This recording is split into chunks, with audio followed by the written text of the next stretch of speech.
On the line with us is Governor Don Siegelman, the former governor of Alabama. His story profiled in the new documentary by Steve Wimberly, Atticus versus the Architect, the political assassination of Don Siegelman. And Governor, welcome back to the program. It's been altogether too long since we've talked to you. Governor? When I was there we go. Solitary confinement for calling your show when I was in prison, and it's now that I'm out, it's there's less likelihood I'll get into trouble, but there's always a chance when talking to you, so that's good. Oh no, okay. I had been kind of operating on the assumption that there was a kind of a probationary period there where you couldn't talk to the press, and that maybe that had ended. Is that the case, or are we safe to have these conversations? I was, when I was first released from prison in February, I was under house arrest, and the probation officer wanted to go by, because I was still a federal prisoner, they wanted to use the prison rules, which, as we all know, are interpreted against the inmates. So out of an abundance of caution, I chose to refrain from talking to the media because there was a great likelihood I could be sent back to prison. So, right.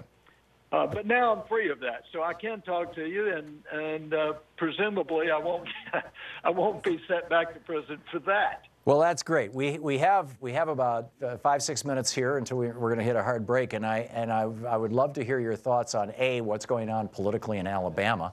And B, we just had another mass shooting. We've got serious gun control problems in the United States, or gun problems in the United States.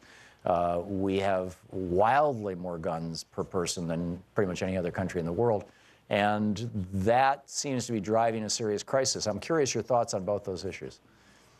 Well, I first became interested and involved in gun control and background checks when my political mentor, Allard Lowenstein, Congressman Lowenstein, was murdered in his law office, and by a man who was mentally ill. And at the time, I was Secretary of State, so I brought together all of the elements of needed to reform and change Alabama's background checks, and we were able to put everything on computer so that it would speed up the process of gun dealers being able to access and law enforcement being able to provide information to gun dealers about, who should and shouldn't have weapons. But,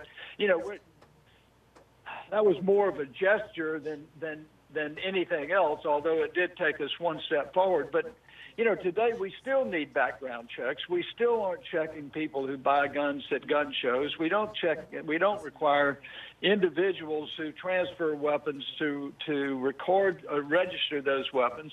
And, I grew up in the South where if a young man didn't go hunting, didn't go out rabbit hunting or bird hunting or later deer hunting, then something was wrong with you.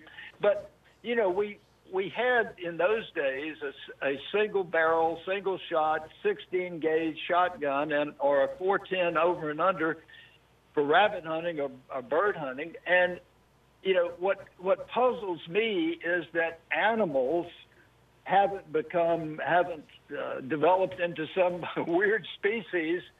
But yet we are selling automatic weapons, and the weapons that we are selling to people as easily as they once could purchase a shotgun are only used and can only be used to kill people.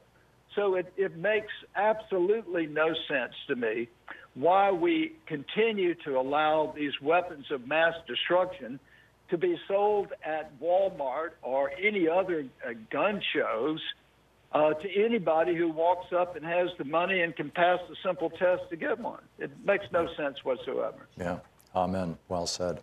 I'm curious your thoughts on the whole, Alabama politics right now. We've got a somewhat problematic candidate on the Republican side, Mr. Moore, to say the very least. You know, I mean, you were the governor of Alabama. You know Alabama politics inside out. I've only visited the state once or twice in my life. I don't know that much about it. To what extent is Roy Moore a reflection of the past or the current state of the political discourse and politician in Alabama? And where do you see this going? Well, I think there are several takeaways from this. One, it is a classic setup between a national Democrat who's connected to Obama and Bill Clinton and a Republican who is a Rush Limbaugh conservative. We have Doug Jones, who has never held public office, versus Roy Moore, who has run for office several times statewide and has been elected a couple of times to the state Supreme Court. Doug Jones has no name recognition, while Roy Moore has, probably 98% name recognition.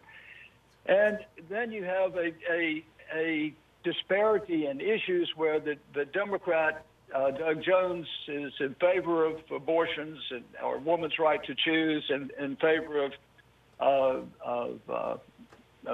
gay marriages, and the Republican, a West Point graduate, who is opposed to all those things and is supported by evangelicals and the Christian right.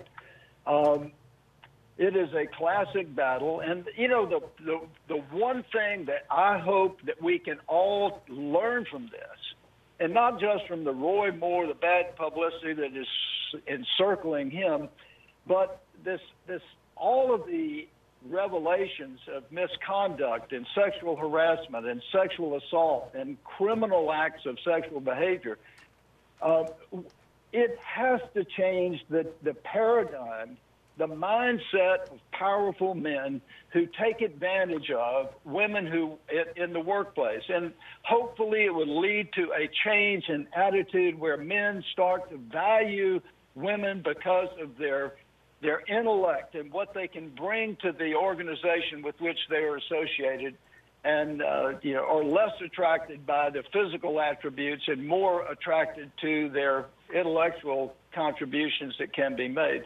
I believe with the pressure that the national media is putting on this issue and the continuous revelations from Bill Cosby to now allegations of misconduct by Al Franken, we have this massive publicity of